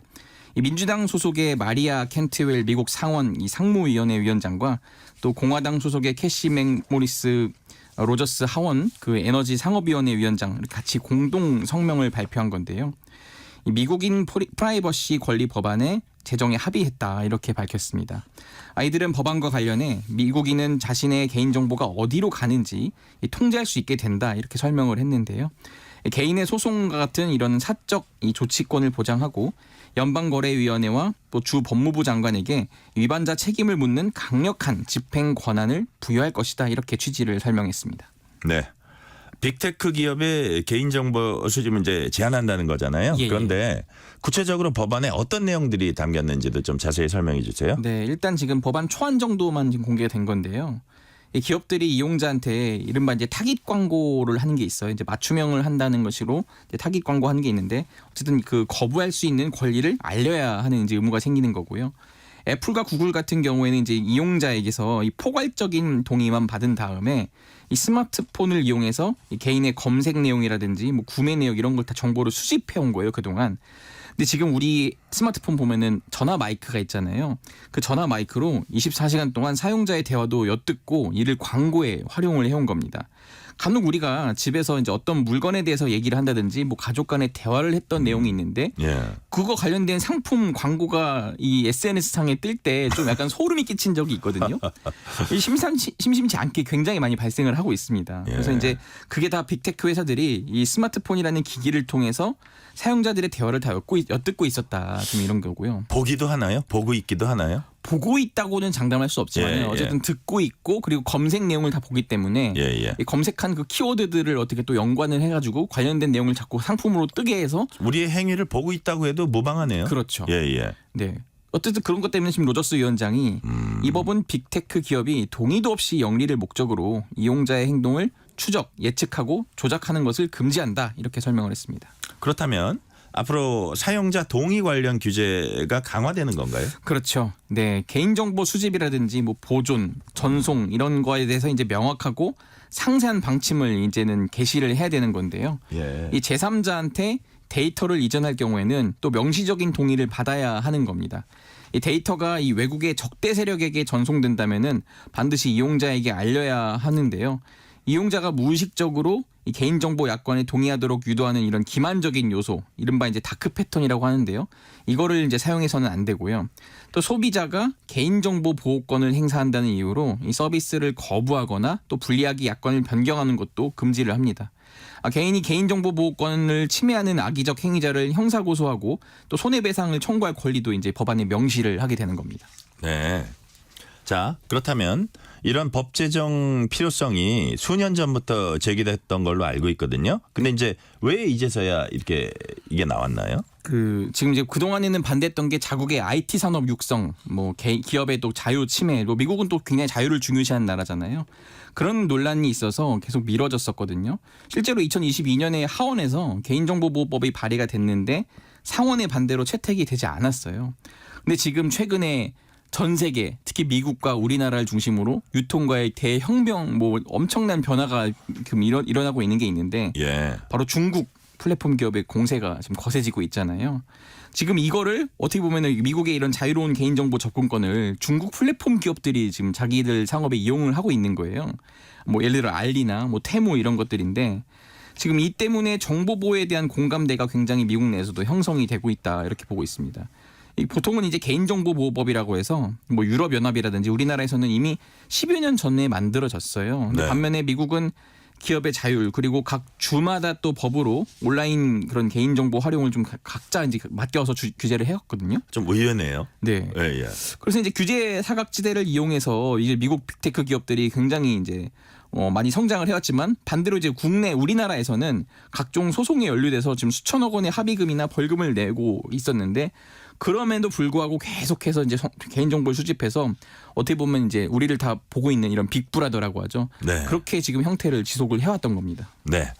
그러면 이번 법안 제정이 국내 산업에 어떤 영향을 끼칠 수 있다고 보고 계세요? 지금 이제 어떻게 보면 국내 이런 플랫폼 기업들도 이제 특히 글로벌에서도 경쟁을 하지만 국내 시장을 놓고도 많이 경쟁을 해왔거든요. 네. 이제 글로벌 기업이 이제 뭐 구글이나 뭐 인스타그램, 메타라면은 우리나라는 이제 네이버나 카카오 이런 것들 있잖아요. 근데 이제 그 국내 플랫폼이 다소 밀렸던 원인이 데이터 수집과 활용 범위 이런 이유가 좀 있었어요. 그러니까 해외 플랫폼들이 대부분 마구잡이식으로 이 개인정보를 수집한 다음에 이 고객 맞춤형 서비스로 시장을 파고드는 거예요. 그러면서 이제 국내 이용객들을 계속 빨아들였는데 지금 국내 플랫폼의 경우에는 개인정보보호법 15조, 22조 이런 거에 따라서 개인정보를 수집하고 이용할 때 이 필수, 선택, 이 동의를 명확히 구분을 해야 하는 거예요. 그래서 딱 읽어보고 이용자들이 이거는 뭐 동의하면 안 되겠네 이러면 이제 거부하는 경우가 상당히 많거든요. 근데 이제 구글이나 인스타그램, 페이스북 이런 거는 기본값으로 이제 일괄 동의 이렇게만 딱 해놓은 거예요. 그래서 그냥 한번 못 모르고 동의를 눌렀는데 이래버리면 이제 앞으로 이제 이 플랫폼들이 저를 계속 이제 이용자를 감시를 하고 있는 셈이죠, 한마디로. 근데 해외 플랫폼 대부분 지금 그리고 또 개인정보 수집 이용 이런 동의 화면을 굉장히 찾아보기가 어렵습니다. 이것 때문에 계속 국내에서는 좀 논란이 이어지고 있었던 겁니다. 네. 근데 이 때문에 정부에서 해외 빅테크에 과징금도 이제 부과한 것으로 알고 있습니다. 네. 관련한 소송도 아직 진행 중이죠? 맞습니다. 정부가 2022년이죠. 이용자 동의 없이 개인정보를 수집한 이 구글과 메타에 대해서 1,000억 원의 과징금을 한번 처분한 적이 있어요. 근데 지금 구글과 메타 당연히 받아들이지 않겠다 이러면서 작년 2월에 행정소송을 제기해서 아직도 1심이 진행 중인데요. 이 구글과 메타가 이제 다른 사업자들이 수집한 개인정보를 수탁받은 것일 뿐 이거는 무차별 수집이 아니다. 뭐 이런 식의 논리를 펴고 있거든요. 사실 우리나라는 이제 개인정보 보호와 관련한 규정이 좀 깐깐한 편인데 작년 9월 개정된 이 국내 개인정보보호법에서는 기업의 책임이 더 커진 겁니다. 지금 그래서 과징금이 원래 위반 행위에 관련 매출의 3% 이하에서 지금은 전체 매출의 3% 이하 이렇게 상향 조정된 거고요. 다만 그 영향력이 이제 국내 플랫폼에만 국한하고 있다는 게 지금 계속 업계에서는 문제로 지적을 해왔습니다. 국내 업계에서는 미국 정부가 개인정보 보호 규제를 강화하는 것을 계기로 이 해외 빅테크의 이른바 뱃제라식 영업 이런 거를 지금 뱃제라식 이런 개인정보 수집 사례 좀 줄어들 것으로도 기대를 하고 있는데요. 지금 또 AI 시대가 되면서 이게 더 진짜 우리 주민번호까지 넘어가는 거 아니냐 이런 우려가 계속 나오고 있는 현실입니다. 네. 오늘 여기까지 듣겠습니다. 최영창 기자였습니다. 감사합니다. 고맙습니다. 지금 시각 8시 38분입니다. 자, 그러면 이 시각에 제가 막 들어온 외신 한 가지 전해드리겠습니다. 아동문학의 노벨상으로 불리는 안데르상 수상이 불발된 이금희 작가가 최종 후보가 된 것만으로도 기쁘고 영광스럽다 이렇게 소감을 밝혔습니다. 국제 아동 청소년 도서 협의회는 현지 시간 8일 이탈리아 볼로냐의 볼로냐 피에레 전시장에서 열린 볼로냐 국제 아동 도서전에서 올해 한스 크리스티안 안델사상 수상자를 발표했습니다. 이 작가는 최종 6인에 들었으나 수상의 영광은 오스트리아 하인츠 야나시에게 돌아갔습니다. 이 작가는 시상식 이후 김서정 평론가와 진행한 북토크에서 제가 볼로냐 국제 아동 도서전에 처음 온 게 2000년이었다면서 당시만 해도 이렇게 최종 후보 6명이 돼서 이 자리에 오게 될 줄은 상상도 못했다. 이렇게 얘기를 했습니다. 올해가 등단 40주년인데 열심히 글을 썼다는 이유만으로도 매우 기쁘다. 이런 말을 남겼다고 하네요. 자, 올해 프랑스 파리 하계올림픽 패럴림픽의 일부 수영 종목이 열린 생강의 수질이 위험 수준이라는 한 시민 단체의 조사 결과가 나왔습니다. 자, 2부 순서 여기까지 듣겠습니다. 지금 시각 8시 40분입니다. 네, 이 시각 교통정보입니다. 출근 정체 속 사고 있습니다. 먼저 서울 시내인데요. 강변북로 일산 방향 월드컵 대교를 가기 전 지점 1차로에 발생한 사고로 가양대교부터 정체입니다. 고속도로는 수도권 제1순환고속도로 구리에서 판교 쪽, 남양주에서 송파까지 긴 정체가 여전히 이어지는데요. 앞 시간 송파 부근에 발생한 사고 여파가 아직 남아 있습니다. 경기 서쪽은 일산에서 판교 쪽, 일산부터 청계터널 사이 구간 속도 더디고요. 반대 방향은 시흥에서 서운분기점까지 막힙니다. 서해안고속도로 목포 쪽 매송과 팔탄분기점부터 각각 정체고요. 서평택 부근 1차로에는 장애물이 있습니다. 이후 고인돌 휴게소 부근 2차로에는 낙하물 처리 중이라서 차로 변경 미리 해주셔야겠습니다. 나란히 가는 평택 시흥고속도로 평택 방향은 남한산 분기점 일대로 5km가량 속도 떨어집니다. 중앙고속도로 춘천 방향입니다. 남원주 부근 1차로에는 승용차 사고 나서 조심하셔야겠고요. 영동고속도로 강릉 방향은 서창 분기점과 반월터널 또 용인부터 각각 밀리는데요. 서창 분기점 일대로는 앞 시간 발생한 승용차 사고를 각길에서 처리하고 있습니다. 안전운전 해주시기 바랍니다. KBS 교통정보센터 서휘영입니다.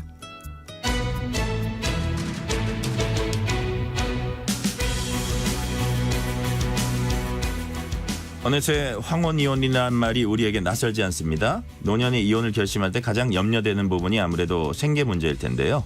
그런데 은퇴 이후에 받는 배우자의 국민연금 중 노령연금도 분할해서 수급이 가능하다는 것 혹시 알고 계십니까? 최근 황혼 이혼이 늘면서 이 분할연금에 대한 관심도 높아지고 있습니다.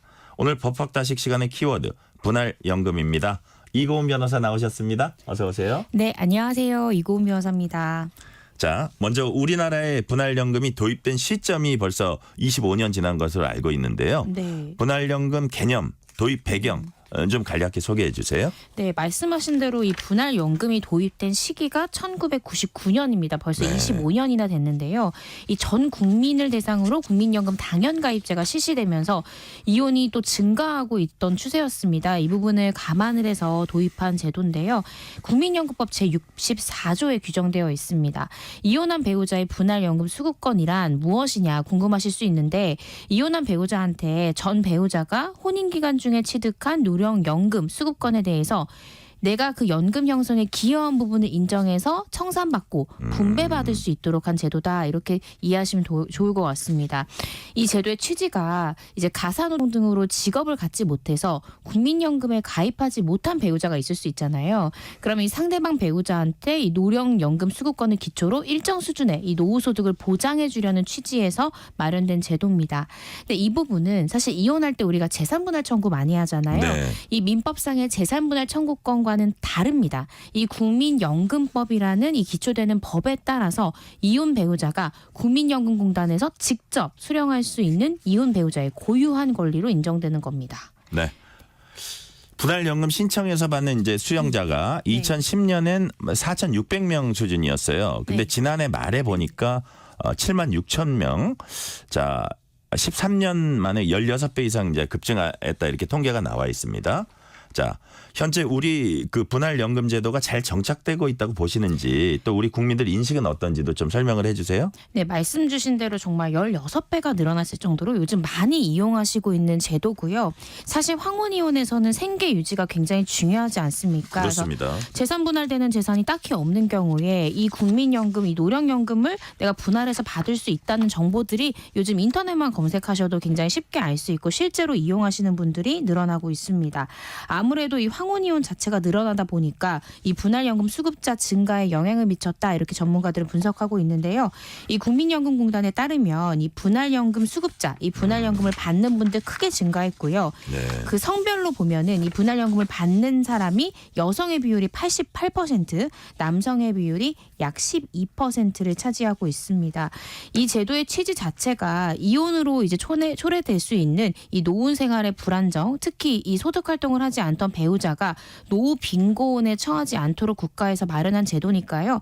혹시나 황혼이혼을 고민하시는 분들은 이 배우자의 노령연금의 일부를 내가 받을 수 있다라는 점 꼭 기억하시고 혹시나 이혼을 하시게 될 경우에 이 부분을 잘 활용하셨으면 좋겠습니다. 네. 분할연금은 원칙적으로 가입 기간 중 혼인 기간에 해당하는 연금액을 이제 균분 이렇게 네. 뭐 고르게 나눈다 그러나요? 또 똑같이 나눈다 그러나요? 그렇게 지급하게 되지만 배우자의 전체 노령연금을 무조건 5대5로 나눠서 받는다. 이건 또 아니죠. 네, 아닙니다. 그러니까 물론 법에서는 원칙은 그러한데요. 배우자 간에 협의를 하거나 아니면 재판상 이혼을 할 때 재산 분할 절차에서 우리는 이 해당 연금에 대해서 다른 비율로 지급하겠다라고 당사자 간 협의를 하면 그 부분을 사적 자치지 않습니까? 그 부분에 뭐라고 할 수는 없고요. 또 법원에서 이 부분을 이제 협의를 할 때 다르게 결정하면 그 다른 비율에 따르게 됩니다.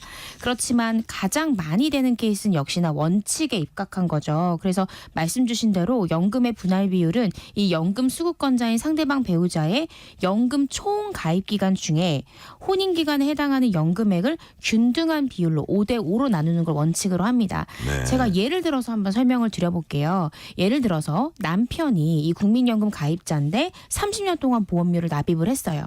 그래서 60세가 돼서 총 100만 원을 노령연금으로 수령하게 된 상황인데 이 30년의 가입 기간 중에 혼인 기간이 10년 정도 해당했습니다. 네. 그렇게 10년 동안 혼인 관계를 지속하다 이 아내랑 이혼을 했다라고 이제 가정을 하면 이 혼인 상태에 있었던 거는 30년 중에 10년이잖아요. 네네. 그럼 이 10년 동안 이 해당하는 불입한 이 보험료로 인한 노령연금에 수령한 가능한 금액은 이 100만 원에서 3분의 1, 뭐 한 30만 원, 33만 원 그 정도가 되겠죠.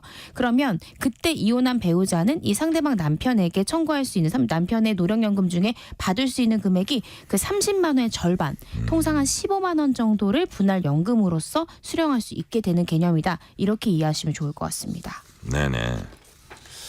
자, 그렇다면 네, 예, 분할연금 신청하기 위해서 일단 법적으로 이혼해야 하고 네. 혼인 유지 기간 방금 제가 네. 예, 혼인 유지 기간이 최소 5년 이상이 5년 이상? 되어야 됩니다. 그렇다 그래서 이거죠. 여러 가지의 또 신청 자격이 있을 수 있는데요. 한 가지 설명드리면 아까 제가 기초가 되는 법 자체가 국민연금법이라고 말씀드렸잖아요. 이 국민연금법 64조를 보시면 상세한 요건이 나와 있는데 일단 노령연금은 이혼한 배우자가 노령연금 수급권자야겠죠. 그 네. 받을 수 있는 권리가 있어요. 그중 일부를 나눌 수 있으니까요. 그리고 그 배우자랑의 혼인 기간이 최소 5년 이상이 돼야 되고요. 본인이 60세가 되었다면 배우자의 노령연금액 중에 혼인기간에 해당하는 연금액을 아까 말씀드렸듯이 원칙상 균등하게 나눈 금액을 분할해서 받을 수 있습니다. 그리고 여기서 한 가지 뭐 기억하셔야 되는 부분이 이 배우자라는 요건이 반드시 법률혼에만 국한된 것이 아니라 사실혼 관계에 있는 배우자가 포함된다라는 점과 또 만약에 동일한 배우자와 살다가 이혼했다가 다시 재혼하시는 경우 있을 수 있잖아요. 예. 그럼 5년 이상을 계산할 때 그럼 전혼 이전에 있었던 혼인 기간이 합산되냐 이것도 궁금하실 수 있는데 예. 합산된다라는 거 기억하셨으면 좋겠습니다. 네. 분할연금을 청구해서 받으려면 몇 가지 이제 까다로운 조건을 충족해야 하는 것으로 알고 있습니다. 특히 네. 2017년부터는 분할연금 선청구 제도가 도입돼서 이혼 후 3년 안에 미리 분할연금 신청하는 것도 가능하다고 합니다. 실제로 선청구제도 어떻게 이용해야 합니까? 네, 이 선청구 제도가 2017년에 도입이 됐는데 이 부분 잘 모르시는 분들도 계실 것 같습니다. 말씀 주신 대로 이 연금 지급 연령 60세가 되지 않았다 하더라도 이혼 후에 3년 안에 전 배우자의 노령연금을 나눠 갖겠다라고 미리 분할 연금을 청구하는 것이 선청구 제도인데요. 혹시나 분할연금 지급 선청구 하시길 원하시는 분들은 이 국민연금공단 홈페이지 가시면요. 연금 정보 또 이 서식 자료란에 가시면 이 해당 청구서 양식을 다운받으실 수 있습니다. 이를 통해서 민원24 사이트를 통해서 이 선지급이나 혹은 지급 청구 서비스 신청하실 수 있으니까요. 모든 건 온라인으로 해결하실 수 있다. 이렇게 기억하시면 될 것 같습니다. 이번엔 연금 포기각서 유효성에 관한 질문 드릴게요. 만약에 이혼 절차에서 연금 분할 청구 뺀 나머지 재산 분할을 합의한 뒤에 이혼과 관련된 재산 분할 청구 하지 않겠다는 문구를 만약에 조정사항에 넣었다면 연금 분할 청구 더 이상 하지 못하는 건가요? 그러니까 이게 이제 가장 문제가 되는 게 뭐냐면 이혼을 할 때 뭐 친권, 양육권 뭐 이런 게 보통 가장 큰 쟁점인데 사실 황혼 이혼하면 더 이상 친권, 양육권 다툴 게 없잖아요. 자녀들이 다 성년이니까. 그럼 재산 분할 부분에 대해서 협의하고 이외에 더 이상 재산 분할 다투지 못한다. 그러니까 우리가 가지고 있는 아파트 어떻게 나누고 우리가 가지고 있는 현금 어떻게 나누고 근데 이제 더 이상 어떠한 이제 청구나 이런 걸 하지 못한다라고 딱 못 박아놓는 경우가 있어요. 조정조서 같은 데서. 그러면은 이제 오세요. 의뢰인들이 오셔서 변호사님 저 그때는 분할 청구라는 게 있는지 몰랐는데 그러면 제가 이렇게 협의했으니까 이제 더 이상 연금 분할 청구 못하는 건가요? 라고 물어보시는 분들 있으신데요. 가능합니다. 제가 아까 서두에 말씀드렸듯이 이 분할 연금 수급권이라는 거는 재산 분할의 대상이 아닙니다. 그냥 이혼한 배우자의 고유한 권리고 국민연금공단에다가 그 내가 몇 대 몇으로 나누기로 했어요. 얼마를 내가 분할 지급 받기로 했어요만 신고만 하면 바로 연금공단으로부터 받을 수 있는 권리이기 때문에 설사 이혼하실 때 조정사항에 추후 재산 분할 신청하지 않겠다라는 문구를 넣었다 하더라도 분할연금 청구는 재산 분할 청구랑 별개다. 따라서 이때도 분할연금을 아까 말씀드린 민원24 사이트를 통해서 신청할 수 있다라고 기억하시면 됩니다. 고유의 권리다. 이 부분 기억하셔야 될 것 같고요. 부부가 이혼 후에 재결합한 경우에 중간에 이제 별거나 가출 기간이 이제 포함된 경우에 혼인 기간에 포함된지 여부가 이제 또 중요한 문제라고 볼 수 있어요. 만일 이혼 후 재결합한 뒤에 분할 연금 신청, 별거 가출 기간도 혼인 기간에 포함됩니까? 이 부분이 또 쟁점이 됐습니다. 그래서 사실 여러 가지 판례들도 있고요. 찾아보시면 이제 기사가 많이 나왔는데 자, 이 분할연금을 인정해주는 취지가 혼인 기간 동안 배우자로서 기여한 기여분을 일종의 인정해주는 권리잖아요. 따라서 법원에서는 어떻게 봤냐. 별거나 가출 기간은 사실상 혼인에 기여한 기간이라고 보기는 좀 어렵죠. 근데 그 기간 얼마나 혼인 기간으로 인정되는지가 결국 총 연금액 중에 내가 얼마만큼의 액수를 인정받을 수 있는지에 대한 크리티컬한 부분이기 때문에 여기서 얘기하는 혼인 기간에는 별거나 가출 기간, 또 민법상 실종 기간, 또 주민등록법상의 거주 불명으로 등록된 기간은 분할연금 산정에서 제외가 됩니다. 그래서 이혼 당사자 간에 따로 산 기간에 대해서 뭐 합의하거나 혹은 법원 재판 등으로 인해서 혼인관계가 없었다고 인정된 기간까지도 다 빠진다. 그래서 분할연금 수급권자는 이런 기간이 있다라고 하면 분할연금을 청구하실 때 우리가 혼인기간은 총 법률은 언제부터 언제지만 우리가 별거로 떨어져 있었어요. 이때는 제가 뭐 실종이 돼가지고 이때는 없었어요. 이런 부분들은 정확히 신고하셔야지 이거를 또 허위로 신고하시다 나중에 문제가 되실 수 있거든요. 그래서 가출하거나 별거하거나 뭔가 본인의 행적이 좀 묘연했거나 뭔가 이런 기간은 포함되지 않는다라는 거 기억하셔야 됩니다. 네. 분할 연금을 신청해서 계속 받아오던 이혼한 배우자가 중간에 이제 질병이나 사고로 사망한 경우에 그렇다면 그때는 다시 본인에게 귀속되는 경우가 있습니까? 여러 가지 경우의 수가 있을 것 같아요. 이것도 제가 한번 몇 가지로 나눠서 설명을 드리겠습니다. 자, 노령연금을 받던 이혼한 배우자가 이제 사망한 경우에는 본인이 살아있는 한, 그러니까 그 분할연금을 받아오던 이 본인이 살아있는 한에는 계속 분할연금을 받을 받으실 수 있고요. 그런데 분할연금 수령 받아오던 예를 들어 뭐 남편이 이제 연금 대상자인데 이제 와이프가 이 분할연금을 계속 받아왔다. 그런데 이 전 아내가 사망했다. 이런 경우에는 일반적으로 이 국민연금의 노령연금을 수령하던 사람이 사망하면 유족에게 유족연금 지급되잖아요. 네.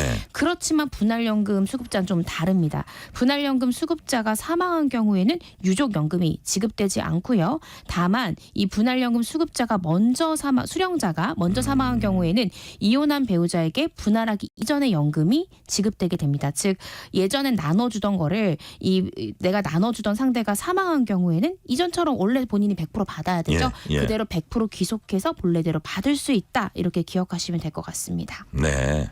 자, 만약 네. 분할연금 수령 중에 재혼을 했어요. 네. 그리고 재혼한 경우에도 분할연금 받을 수 있나요? 그럼요. 내가 이 남자랑 살았던 기간이 내가 다른 남자랑 재혼한다 해서 사라지는 건 아니잖아요. 네. 그 혼인에 대한 기여는 그대로 살아있기 때문에 분할연금은 재혼 여부와 상관없이 받으실 수 있습니다. 근데 제가 아까 서두에 말씀드렸듯이 만약에 내가 동일한 배우자와 재혼한다라고 하면 혼인기간을 산정할 때는 전혼기간도 포함해서 혼인기간이 산정된다라는 것까지 참고로 알아두시면 좋을 것 같습니다. 예. 하나만 더 추가로 질문 드리면 네. 그럼 전업주부라도 혼인기간 10년 이상이면 분할연금 50% 받을 수 있는 거죠? 네, 그렇습니다. 뭐 그 10년이라는 걸 보통 이렇게 생각하시는 것 같아요. 뭐 10년 되면 변호사님 재산분할 5대5죠. 저 10년은 살아야 되죠. 이렇게 물어보시는 분들 많은데요. 그 10년은 재산분할을 할 때 이제 5대5로 보통 이제 평가되는 일종의 기준이고요. 물론 최근엔 한 15년 정도는 사셔야 5대5가 인정되는 것 같긴 합니다. 그런데 이 분할연금이라는 건 아까 말씀드렸듯이 5년 이상만 사시면 되는 거기 때문에 전업주부라 할지라도 10년 이상 사셨다면 당연히 받으셔야죠. 네, 그건 본인의 고유한 권리이십니다. 아, 그렇군요. 네. 자, 오늘 복잡한 내용을 아주 알기 쉽게 이렇게 잘 풀어서 설명해 주셨어요. 오늘은 여기까지 듣겠습니다. 법학다식 이고은 변호사였습니다. 감사합니다. 네, 감사합니다.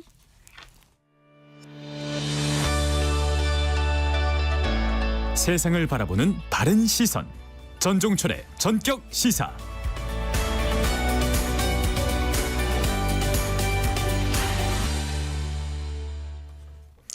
지난달 말 서해 수호의 날 기념식에서 고인이 된 천안함 용사의 딸이 아버지에게 쓴 편지를 읽었습니다.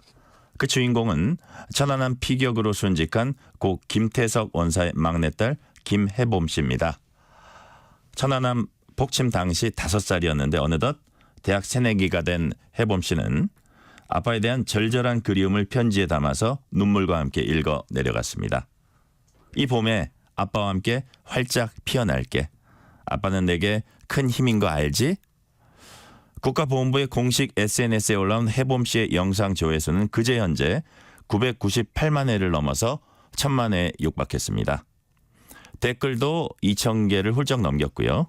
잊지 않겠다, 고맙다 이런 격려가 줄을 이었다고 합니다. 4월 9일 전종철의 전격시사 여기서 마칩니다. 진행의 전종철 기자였습니다. 전 내일 다시 찾아뵙겠습니다. 감사합니다.